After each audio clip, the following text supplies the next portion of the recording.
Lo que quiero contarles hoy aquí, más que consejo o más que un coach de vida, es una historia.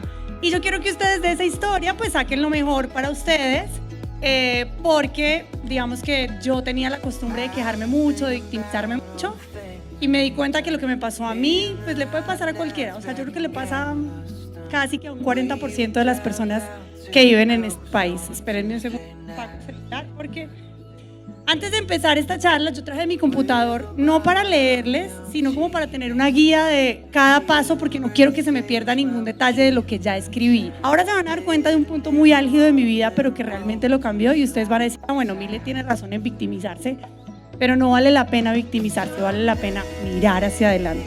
Como les decía ahora, tomar la decisión de salir de eso. ¿Qué es lo que voy a hacer con eso? ¿Victimizarme o hacer de esto una experiencia para aprender y para hacer cosas nuevas y para crecer y para construir y para volverme una persona muchísimo más fuerte? Que yo siento que eso al final fue lo que pasó conmigo. Ahora sí pasemos a la historia. Ahora les voy a contar la historia y ustedes decidirán si valía la pena victimizarse o no, o si de verdad es una historia, como les decía, como cualquier colombiano y como le pasa a cualquier colombiano. Los primeros recuerdos que yo tengo de mi vida son al lado de mi abuela. Yo vivía con mi abuelita. Realmente no extrañaba tener papá ni mamá, porque como dicen por ahí, no se extraña lo que no se ha tenido. Entonces yo bien, con mi abuelita hasta los 9 años, y a los 9 años de edad mi abuelita adquirió un cáncer terrible y la perdí. Yo no conocía ni a mi papá ni a mi mamá, o sea, sabía de mi mamá porque llegaba a veces con regalos, pero realmente la persona que estaba en mi vida, la única persona que estaba en mi vida, la perdí cuando tenía 9 años. Cáncer de huesos terrible, que la tuvo 2 años postrada en una cama.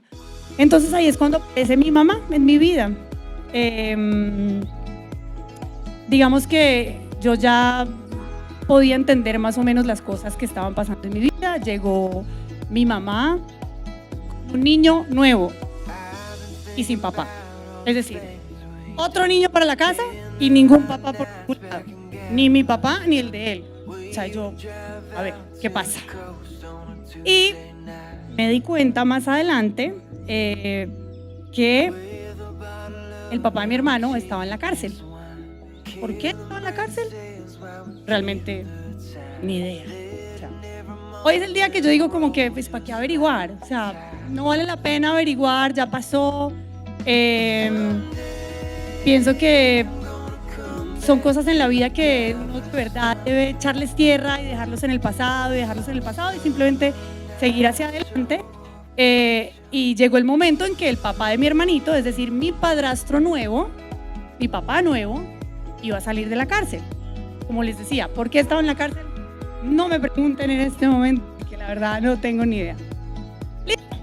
Él sale de la cárcel y mi mamá decide que nos tenemos que ir a vivir a Palmira con él y con mi hermanito. Y listo, ok. Pero resulta que la niña no había terminado el año escolar, entonces me dejaron donde unos tíos. Este paréntesis que voy a hacer aquí lo hago porque es muy normal que los niños crezcan en la casa de los tíos, de los abuelos o de otras personas que no son ni los papás ni los hermanos. Pero para mí fue muy difícil porque siempre, obviamente en la casa de mis tíos había una preferencia por los hijos de ellos, por mis primos.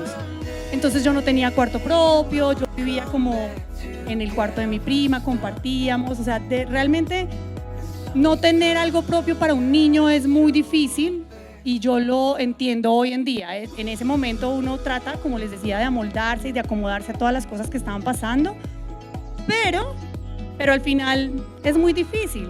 Uno no tiene un papá que vaya a la reunión del colegio, por ejemplo. Eso a los niños, a mí se me quedó marcado para siempre en la vida. ¿Y tu papá? ¿Y tu papá?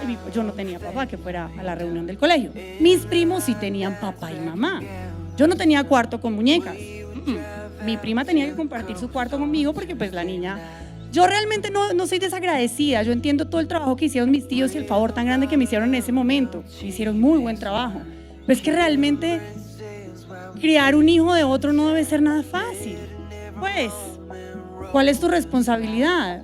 Pues tú haces lo mejor que puedes, pero estás haciendo un favor que aparte ni siquiera te están pagando. Quédese con la niña hasta que termine el colegio, porque nosotros no nos la podemos llevar para Palmira en este momento. ya mi mamá decidió que venía por mí. Hola, ¿cómo estás? Estoy viendo caras conocidas. Ya mi mamá decidió que volvía por mí a Manizales y fue a recoger el trasteo, y nunca se me va a olvidar la imagen de nosotros yéndonos en el camión del trasteo, en la parte de atrás del trasteo. O sea, es una imagen que nunca se me va a borrar. Entonces, nos fuimos en el camión del trasteo, en la parte de atrás. No tengo nada malo que recordar de ese día. Fue como, de verdad, como si fuera ayer, lo recuerdo como si fuera ayer. Y digamos que hasta ese momento, por primera vez, yo empezaba a tener un concepto de familia completa. Mamá, papá, hermano y yo. Por primera vez tuve cuarto, o sea, cuarto para mí, con muñecas para mí. Primera vez tuve papá, él era un bacán. Él era adorado, me llevaba en bicicleta al colegio, pagaba el colegio. Con nosotros en Navidad era increíble, me trataba súper bien, era muy divertido. Yo estaba muy feliz, tenía por fin mi cuarto para mí sola, podía tener algo propio, una niña que soñaba siempre con tener algo propio. Por fin tengo una familia con una casa, un hogar verdadero. Y él, mi padrastro, el papá de mi hermano, se portó a la altura conmigo. No sé qué problemas tuvo, no sé por qué estuvo en la cárcel, pero conmigo fue una excelente persona y fue maravilloso. Y aquí viene la parte más difícil de contar de todas, pero quiero que le pongan mucha atención porque digamos que esto marca muchísimo para mí la historia de vida de ahí para adelante. Un día, en mayo, estábamos mi hermano y yo jugando en el patio de nuestra casa en Palmira, a donde nos habíamos ido a vivir, ¿no? Si vamos bien en ese punto, ¿cierto? Mi mamá estaba en la sala con dos amigos de mi padrastro, y ella planchando y tomando café y conversando. Y resulta que en el Valle del Cauca la gente tiene la costumbre de tener el televisor en la sala y tener la puerta abierta, pues para que entre viento y como por el calor y el clima y todo el tema. Listo, estábamos muy tranquilos, mi hermano y yo jugábamos en el patio. Y de un momento a otro, cuando mi hermano y yo estábamos jugando, yo empecé a sentir tiros. Se sentían muchos tiros. ¿Cuál fue mi primera reacción en ese momento? Salir corriendo, atravesar la sala de la casa, como huyendo de la casa, salir corriendo. Pero en el momento que yo salí corriendo, me encuentro que en la sala estaba sucediendo algo. Había una revolución de cosas pasando. O sea, ¿qué está pasando? ¿Qué está pasando? Y lo único que hice fue meterme detrás de una pared, coger a mi hermanito y abrazarlo así, duro contra una pared y esperar. ¿Esperar qué? Dirán ustedes, esperar la muerte. Yo tenía 12 años y claramente una persona había entrado a nuestra casa, como decimos popularmente, dando bala por todas partes. Y lo único que yo sentía en ese momento, de 12 años, era que a mí había llegado el momento de la muerte a mí. O sea, en cualquier momento, un hombre que entró a mi casa dando tiros va a llegar detrás de esta pared donde yo me escondí y me va a matar a mí, va a matar a mi hermanito. Entonces, no sé, ese momento yo lo recuerdo como, de verdad esos momentos lo marcan demasiado a uno, nunca los olvida, como si fuera ayer. Y acto seguido a eso entró una persona que no sé quién era y dijo que los niños no vean, que los niños no vean. Dios mío, que los niños no vean, ¿qué pasó? Nos envolvieron en una cobija. La cobija era perfectamente transparente para ver todo lo que había sucedido en la sala. Y pasamos por la sala en medio de un charco de sangre y el papá de mi hermanito estaba muerto en el piso. Le pegaron 9 tiros, de los cuales claramente pues no sobrevivió. Fue una muerte muy difícil, fue una muerte dramática, un momento que de verdad marcó mi vida siempre. Ese es el antes y el después de Milena López, ese es el antes y el después de una vida difícil y de ahí para adelante una vida difícil pero en crecimiento de volverse una vida bonita. Creo que me fortaleció mucho en mi esencia como Milena López. Yo me considero una mujer muy fuerte, difícilmente lloro. y me gusta mucho como llevar ese mensaje cuando me lo piden. Yo esta historia la cuento muy poquito realmente. Cuando Julien me invitó, yo dije, pues yo tengo una historia chévere para contar. Ya en este momento no me causa dolor, sino que la cuento con mucho orgullo, la cuento como una historia que le puede servir a muchísimas de las personas que están acá sentadas. Bueno, y para continuar la historia, pues mi mamá tuvo que presenciar todo, ella vio absolutamente todo lo que pasó y pues quedó reconociendo a la persona que mató a mi padrastro. Mi mamá tuvo que salir huyendo de Palmira y salió corriendo para Manizales a buscar refugio en nuestra familia de Manizales. Y obviamente a la niña no ha terminado el año escolar, entonces hay que dejarla en el lado. Como les digo, uno no extraña lo que no ha tenido. Yo no extrañaba pues los grandes buffets ni nada por el estilo, sino que para mí estaba perfecto. O sea, podía terminar el colegio, me estaban cuidando, otra vez dormía en un cuarto prestado, otra vez perdí pues ese cuarto para mí, esas viejas que tanto anhelé para mí, entonces ir a un cuarto prestado, donde vivía un niño que estudiaba conmigo, donde unos vecinos realmente. Y luego mi mamá fue por mí a Palmira cuando terminé ese año escolar. Debo rescatar a mi mamá, me preocupó mucho que ante las adversidades de la vida siempre puso por encima la educación y me dejó siempre, así fuera donde un vecino, pero estudiar. Y ya luego regresó por mí y nos fuimos todos a vivir a Manizales. Aquí es donde empieza la historia de cuando vivíamos en la ENEA, la historia de cómo mi mamá construyó su vida a partir de esta tragedia tan horrible. Mi mamá era una mujer muy linda, tenía muchos pretendientes, lástima que no tengo aquí fotos de ella, pero era muy linda y se la pasó la vida loqueando, le gustaba mucho la rumba, le gustaba mucho la fiesta y nunca se preocupó por estudiar. Entonces el único trabajo que ella consiguió en Manizales, el único trabajo que le ofrecieron y que le tocó aceptar, porque tenía 2 niños en la casa, fue de aseadora en el aeropuerto de Manizales. Entonces ella trabajaba haciendo aseo de 6 de la mañana a 6 de la tarde. Era una jornada muy dura por un salario mínimo que yo supongo que para esa época estaría en los 300.000 pesos. ¿Qué hace uno con 300.000 pesos con niños teniendo que pagar facturas y teniendo que pagar un montón de cosas? No, es una valiente. ¿Cómo lo logró? Mi mamá dice que ella cometió muchos errores en su vida, pero lo que tuvo que vivir, digamos, durante todos esos años de sufrimiento,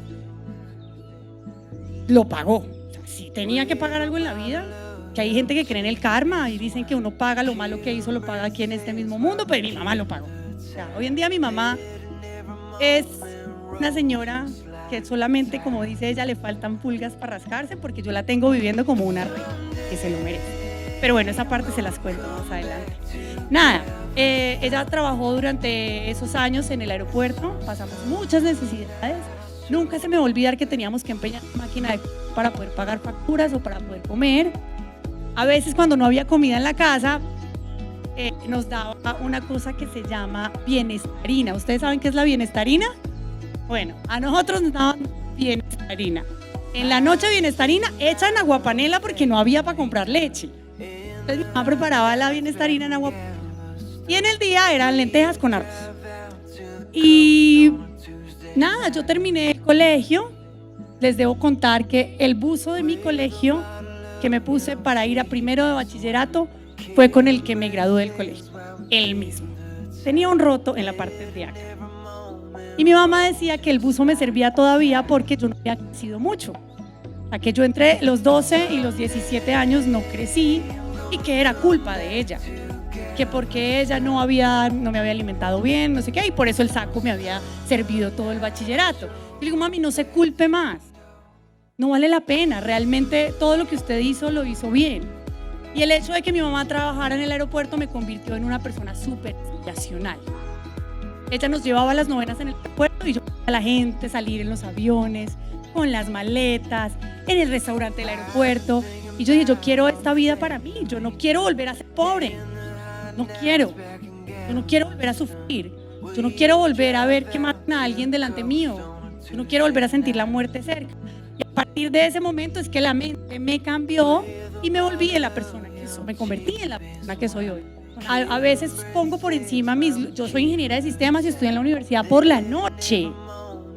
Y me tocó muy duro la universidad por la noche y salir en unos aguaceros terribles a coger un bus para llegar hasta la ENEA.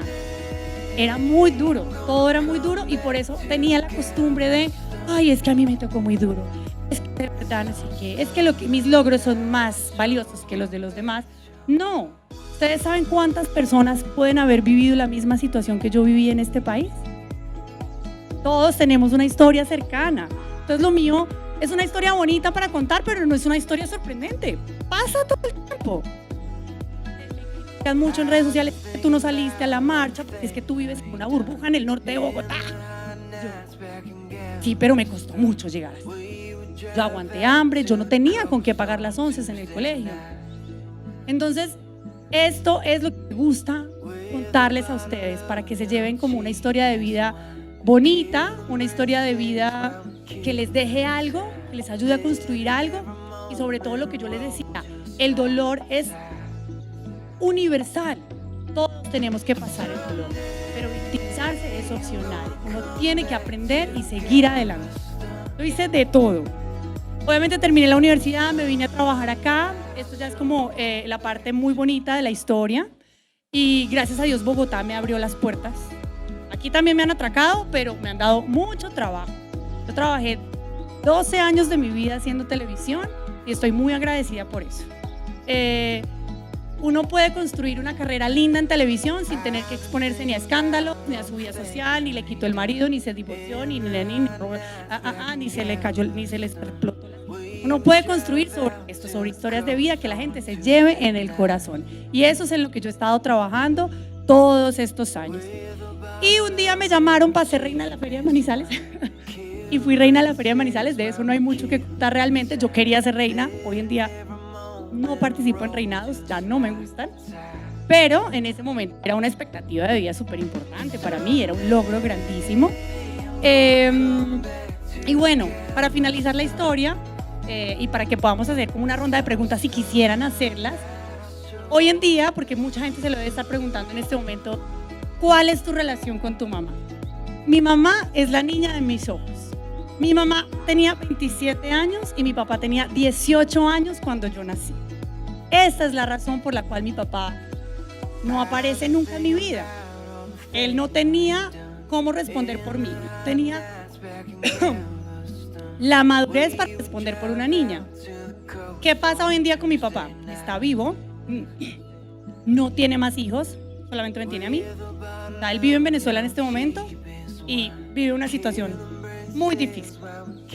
¿Que sí he perdonado? Sí, ya perdoné. Muchas veces me piden como, hey, deberías darte la oportunidad de tener una relación normal con tu papá. No puedo, realmente no puedo. O sea, para mí mi papá es un señor que pasa por el parque y yo no sé quién es. Yo tengo que sanar un poco de heridas con respecto a eso y darme la oportunidad de compartir más con él, pero es un proceso complicado y yo sé si algunos de ustedes acá tienen falta de padre, digamos que lo entienden y se pueden identificar un poco con mi situación. Pero le permito a él que sepa de mi vida y lo ayudo en la medida que puede porque de verdad está viviendo una situación extremadamente difícil en Venezuela. Muy difícil. Tampoco se preocupó por estudiar, tampoco se preocupó por construir, por no sé, por hacer una empresa, por que pudo hacer solo porque además estaba solo en la vida, no tenía que responder. Entonces yo le pregunto mucho, ¿qué pasó en tu vida? ¿Dónde dejaste tu vida? ¿Por qué no construiste sobre tu vida? Pero bueno, ya no es tiempo de juzgar, lo ayudo en lo que puedo, me comunico con él, pero pues que tenga una relación padre e hijo normalmente, no puedo. Y como anécdota final, el año pasado llevé por primera vez a mi mamá a conocer Europa.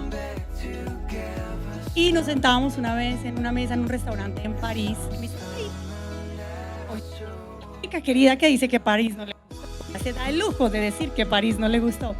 Estábamos sentados en un restaurante y yo le dije, mami, pida el vino que quiera, que quiere comer. Y empezaba como a hacer un análisis en retrospectiva de cómo era nuestra vida antes. Estamos tomando una champaña en París y nos moríamos de la risa y simplemente dábamos gracias a Dios, nos fortaleció, que nos volvió mujeres súper fuertes. Esto es como para finalizar. Entonces, nada, muchísimas gracias por escucharme, por aguantarse el sol, por aguantarse el calor. Espero que la historia los haya conmovido. les haya llegado al corazón.